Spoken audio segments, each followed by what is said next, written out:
नाम बदलकर बंगला करने की मांग।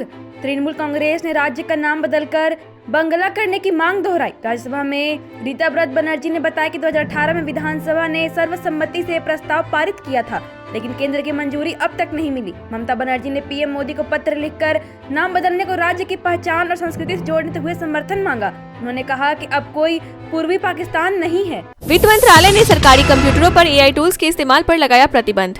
वित्त मंत्रालय ने अपने अधिकारियों और कर्मचारियों को चैटजीपीटी, डीपसीक जैसे एआई टूल्स के उपयोग से मना किया है। 29 जनवरी को जारी नोट में कहा गया कि इन टूल्स से गोपनीय सरकारी डेटा को खतरा हो सकता है। मंत्रालय ने निर्देश दिया कि सभी कार्यालय उपकरणों में एआई टूल्स के इस्तेमाल से सख्ती से बचा जाए और इस संबंध में सभी कर्मचारियों को सूचित किया जाए।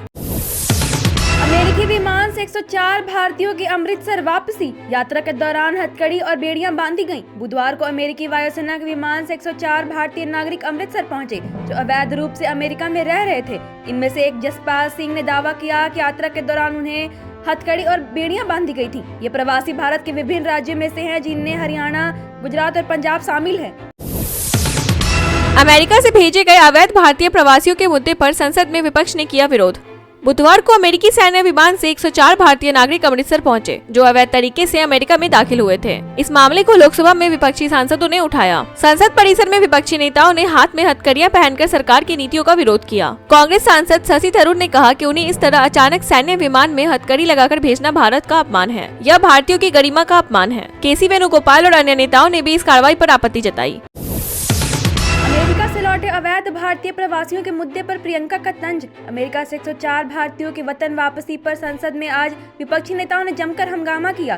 कांग्रेस ने आरोप लगाया कि अमेरिकी सैन्य विमान से भेजे गए इन लोगों के हाथों और पैरों में हथकड़ियां बांधी गई थीं। प्रियंका गांधी ने इस पर आपत्ति जाहिर की। उन्होंने कहा, बहुत सी बातें कही गई हैं कि राष्ट्रपति ट्रंप और पीएम मोदी बहुत अच्छे दोस्त हैं। पीएम मोदी ने ऐसा क्यों होने दिया? क्या हम उन्हें वापस लाने के लिए अपना विमान नहीं भेज सकते थे? विदेश मंत्री प्रधानमंत्री को जवाब देना चाहिए। अनंत सिंह को अदालत से बड़ा झटका, जमानत याचिका खारिज। पटना जिले के मोकामा के नौरंगा इलाके में हुई फायरिंग मामले में पूर्व विधायक अनंत सिंह की नियमित जमानत याचिका को एमपी एमएलए के विशेष न्यायिक दंडाधिकारी की अदालत ने गुरुवार को खारिज कर दिया। अनंत सिंह के अधिवक्ता सुनील कुमार सिंह ने 30 जनवरी को याचिका दायर की थी। अदालत ने केस डायरी की मांग करते हुए 5 फरवरी को सुनवाई की तिथि तय की थी। मिल्कीपुर उपचुनाव में भाजपा पर लगाए गंभीर आरोप। समाजवादी पार्टी के राष्ट्रीय अध्यक्ष अखिलेश यादव ने मिल्कीपुर उपचुनाव में भाजपा पर गंभीर आरोप लगाए। उन्होंने कहा कि भाजपा ने चुनाव आयोग की मदद से लोकतंत्र और निष्पक्ष चुनाव प्रक्रिया की धज्जियां उड़ाई हैं। उनका आरोप था कि भाजपा प्रशासन ने फर्जी वोटिंग की, मुस्लिम महिलाओं को डराने धमकाने और बुर्का हटाकर पहचान करने की कोशिश की। पुलिस अधिकारियों ने मतदाताओं के परिचय पत्र चेक कर चुनाव प्रक्रिया को प्रभावित किया है। कृषि मंत्री शिल्पी तिर्की ने आगामी बजट में किसान दीदियों के लिए नई योजना का संकेत दिया। कृषि मंत्री शिल्पी नेहा तिर्की ने आगामी बजट में किसान दीदियों के लिए नई योजना लाने का संकेत दिया है। उन्होंने कहा कि इस बार के बजट में किसानों के लिए खास होगा और विभाग ने इस पर तैयारी पूरी कर ली है। मंत्री शिल्पी तिर्की ने रांची के पशुपालन भवन में अधिकारियों के साथ बैठक की और आगामी बजट को अंतिम रूप देने पर चर्चा की।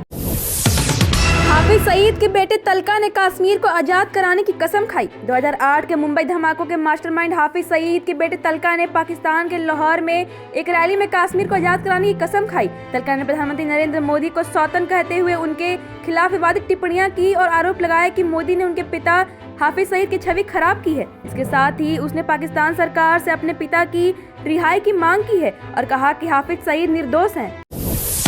आबाद होने के लिए अमेरिका गए, बर्बाद होकर भारत वापस लौटे। अमेरिका से स्वदेश लौटे अवैध अप्रवासियों के परिजनों ने बुधवार को अपनी पीड़ा साझा की। परिजनों ने कहा कि बच्चे आबाद होने के लिए अमेरिका गए थे तो बर्बाद होकर लौटे। वहां बच्चों को बसने के लिए उन्होंने जमीन से लेकर पालतू पशु तक बेच डाले।